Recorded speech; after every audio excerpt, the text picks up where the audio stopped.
Hello everyone, my name is Sabe Collins. I'm the group leader too. Let me allow my fellow colleagues to present themselves. My name is Kabeda Ivan. My name is Mutedi Vincent. My name is Nakaka Mary.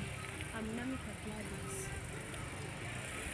We are going to discuss the question which says, explain the roles of ICT in improving service delivery in the tourism sector in regards to achieving the 17 sustainable goals in Uganda by 2030.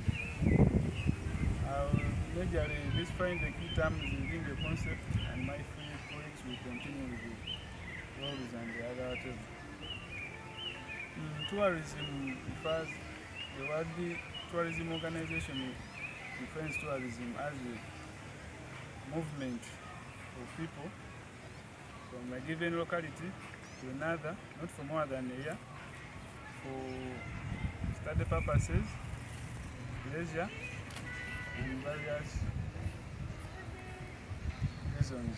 In Uganda here, we have various tourist attractions like lakes such as the Lake Victoria. We have mountains such as the Mountain Elgon in Bali. We have Mountain Mfumbiro, among others.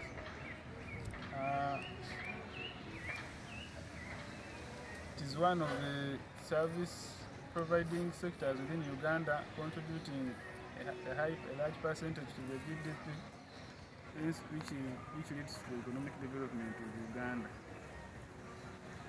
Tourism includes various types such as ecotourism, geotourism, among others. I'll continue by explaining what ICT means in integration to tourism. ICT in full, it is information and communication technology. It basically refers to the use of various technologies to collect, process, and disseminate information to the audience. And it involves the use of technologies such as computers, softwares, and other programs such that to enhance efficient communication. It really plays an important role in the tourism sector,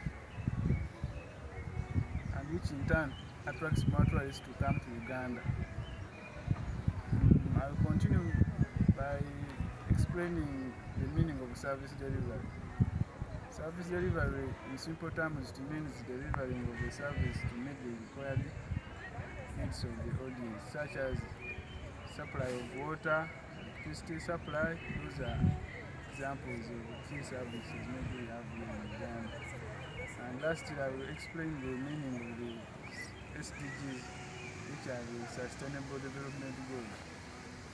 These are a set of 17 interconnected sets of aims which were developed by the United Nations in the year 2015, such that to overcome the few challenges facing mankind, such as increased poverty, famine, in various parts of Uganda. Yeah. Let my colleague continue from there. Okay, as Mr. Ivan, our fellow colleague, told us, tried to introduce us on the question which was saying the roles played by ICT in the tourism sector. So I'm going to briefly explain on my few points here on the roles of ICT, the tourism sector. My first point will be conservation and wildlife monitoring.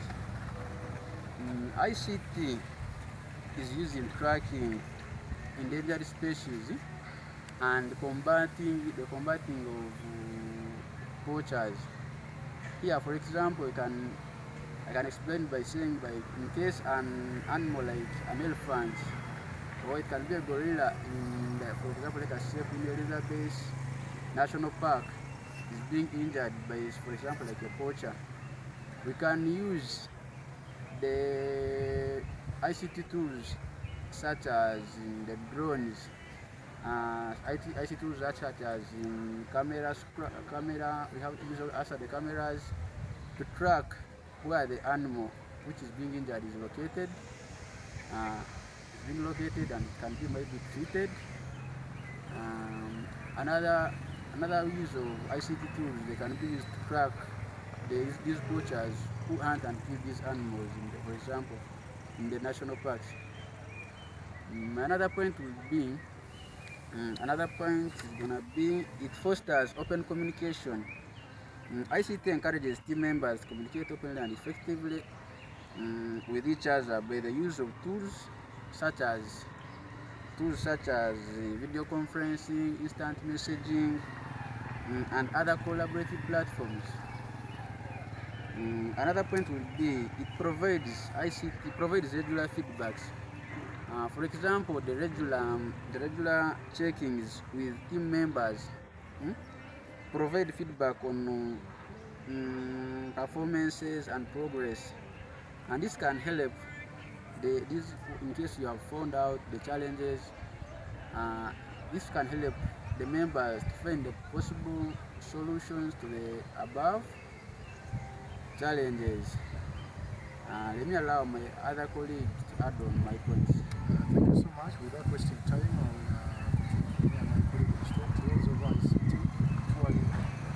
I'll start with digital marketing. The Uganda Tourism Board uses ICT in marketing Uganda's tourist attractions globally through the different platforms like Facebook, Instagram, and YouTube to showcase regarding, for example, the gorilla trekking. ICT is also used in the online booking and reservation. Under this, the tourists are able to book flights as well as booking hotels. For example, hotels in Uganda are using the e-booking system to enable tourists book hotels before coming. And also the Uganda Wildlife Authority allows tourists to apply for gorilla permits. My other point is e-governance and smart tourism. Under e-governance, government institutions streamline licensing, monitoring, and regulating of tourism operators. For example, the recently rolled e-visa system by the Directorate of Citizenship and Immigration enables tourists to apply for the Ugandan visa online, thereby reducing corruption and reducing delays at all entry points. My other point is the cashless transaction, where tourists are able to pay their bills in the remote areas of Uganda where you have tourist attractions. For example, in areas in Kasese, Queen Elizabeth National Park, it's easy to transact through MTN and Airtel. All that has been an attribute of ICT. Thank you so much. I'll hand over to my next speaker. I'm sorry, I'd forgotten another point is ICT can also be used in information dissemination. Here I mean by information sharing. For example, destination information sharing. For example, let us say like the tourist is in Switzerland and is coming to Queen Elizabeth National Park. They will share he or she the details and the location of the what? Of where that national park is located, and this one can be used by ICT tools. Another one is by the tour advisories. For example, this can help to identify and the situation, for example, the weather around, if it is rainy or cloudy, so that the tourist can come prepared for the tour. I think I can allow my fellow colleagues to continue from there. As our colleagues have talked about the positive roles of ICT towards tourism, ICT also has negative roles towards tourism, whereby the first point is cybersecurity. Cybersecurity risks. Since most of the bookings are done online,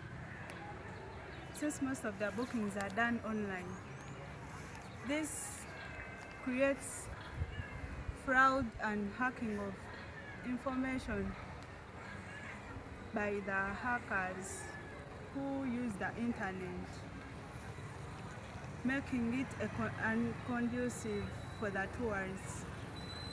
And then the other point is job displacement and reduced human interactions, whereby since bookings are done online, this forces tourists in and outside the country to take up self-check to kiosks, limiting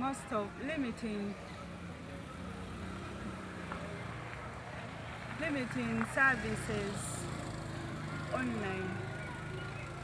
It also makes tourists to miss out important information due to reduced human interaction. To add on the negative roles of ICT in the tourism sector, we are having over-dependence on technology.